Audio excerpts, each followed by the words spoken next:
থানার যে, তো যারা বিবাদী তারা এটা রিভিশন করেছে।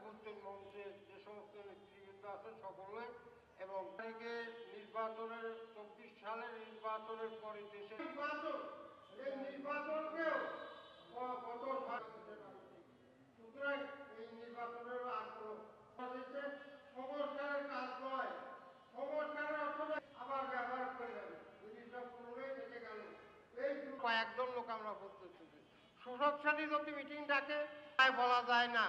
এই আলোচনা দীর্ঘতা না করে আমি আপনাদের সামনে দেশীয় এবং জাতীয় পরিস্থিতি এবং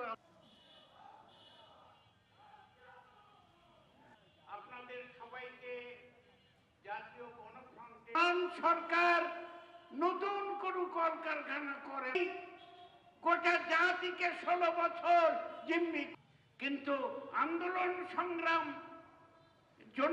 এই মঞ্চে দাঁড়ায় কথা বলছি। এই পত্রিকার আমাদের বাংলাদেশে একটি বৈষম্যহীন আমাদের আবার অভ্যুত্থান করতে হবে এবং এই দেশে আবার অভ্যুত্থান হবে। এই অভ্যুত্থানের মধ্য দিয়ে নির্দলীয় সরকার সংস্কার করছে, পরিবর্তন করবে না।